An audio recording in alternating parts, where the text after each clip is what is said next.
Le 28, le 30 ou le 31. Cette date tourne dans ta tête comme une petite musique angoissante. C'est la date fatidique, celle où ton compte en banque prend un air tragique, où le solde vire au rouge ou frôle dangereusement le zéro. Fin de mois, sans argent. Cette sensation de vide, cette course contre la montre entre tes doigts comme du sable, et tu te retrouves toujours au même point, à sec, tendu, en attente du prochain cycle. Tu te dis que c'est normal, que la vie est chère, que ton salaire n'est pas assez élevé. Tu regardes autour de toi et tu as l'impression que presque tout le monde vit la même chose. Alors tu acceptes. Tu normalises cette pression constante, cette anxiété de fond. Mais si je te disais qu'il y a une erreur précise, un seul point de bascule dans ton moi qui conditionne à elle seule ce scénario catastrophe. Une erreur que presque tout le monde fait sans même s'en rendre compte et qui verrouille le cycle de la pénurie mensuelle.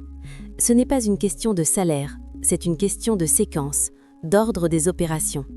Et aujourd'hui, on va mettre le doigt dessus sans pitié pour que tu puisses enfin briser ce sort. Imagine-toi en capitaine d'un navire. Chaque mois, tu reçois une cargaison précieuse, ton salaire. Ta mission est de ravitailler toutes les îles de ta vie. L'île du logement, l'île de la nourriture, l'île des transports, l'île des loisirs et une petite île lointaine et souvent négligée appelée l'île du futur toi. Maintenant, voici l'erreur que font 95% des gens, l'erreur qui garantit la famine à la fin du voyage. Ils déchargent la cargaison au hasard. Dès qu'un besoin apparaît sur une île, ils y envoient des ressources. L'île des loisirs crie, on lui donne. L'île des achats impulsifs fait des signaux de détresse, on y répond. On navigue à la vue, en éteignant les incendies les uns après les autres, en répondant aux demandes les plus urgentes ou les plus séduisantes.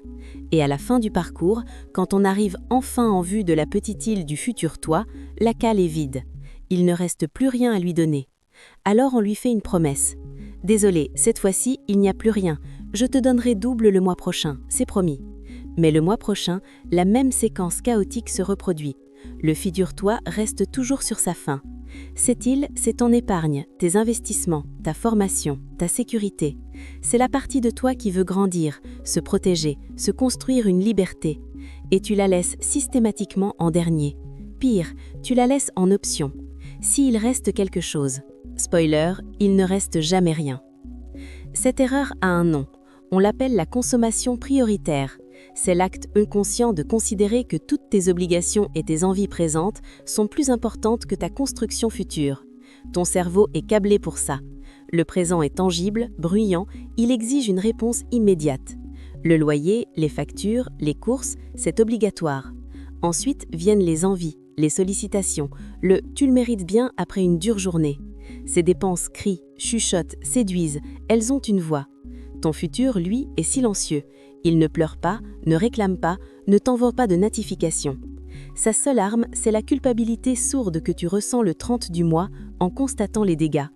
En mettant systématiquement ton avenir en dernier sur la liste des priorités, tu lui envoies un message clair. Tu n'es pas important, tu n'es pas une obligation, tu es un luxe, un supplément d'âme dont on s'occupe quand tout le reste est réglé.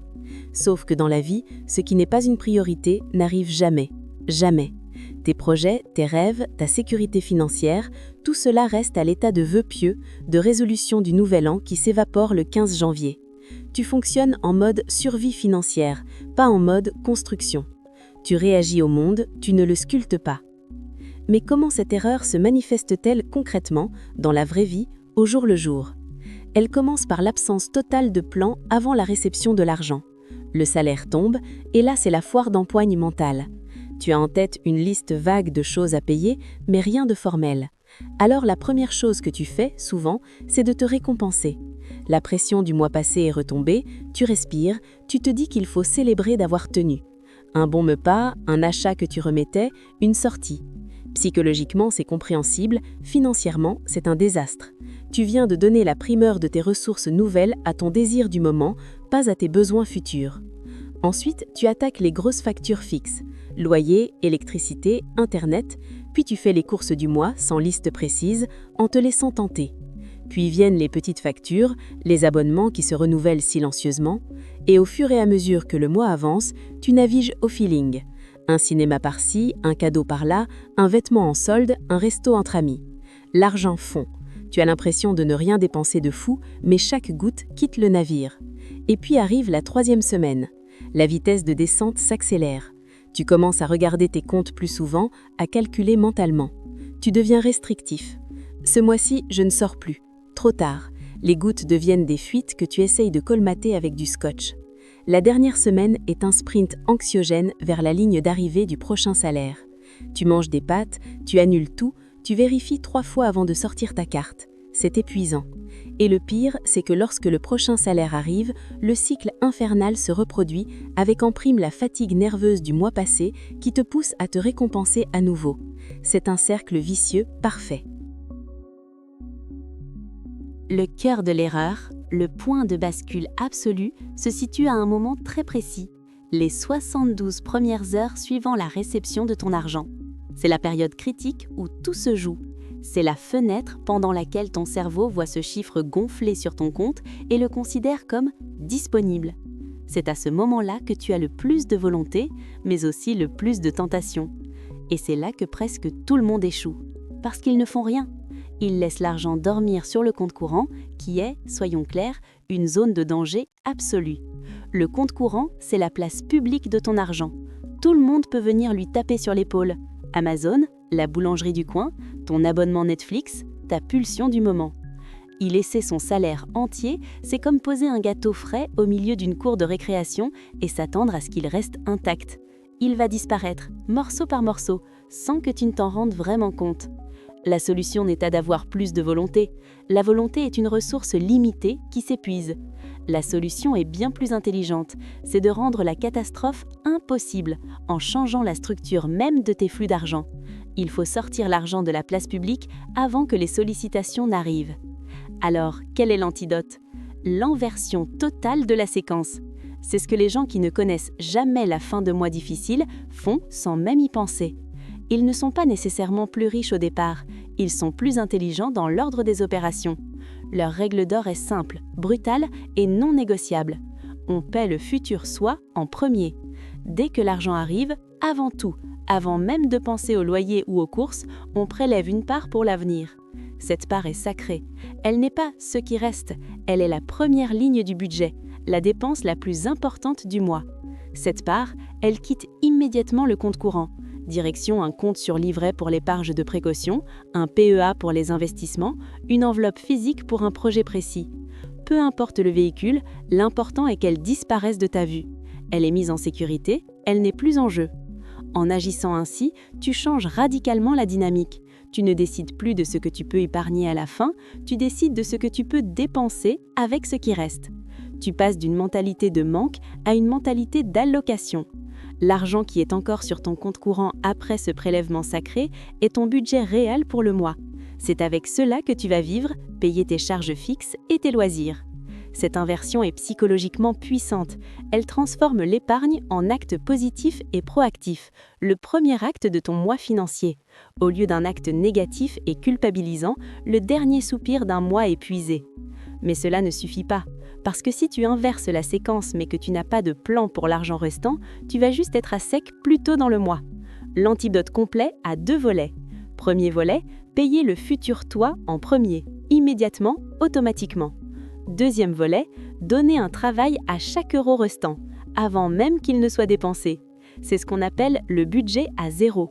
Chaque euro qui arrive sur ton compte, après le prélèvement pour le futur, doit avoir une destination assignée avant que le mois ne commence.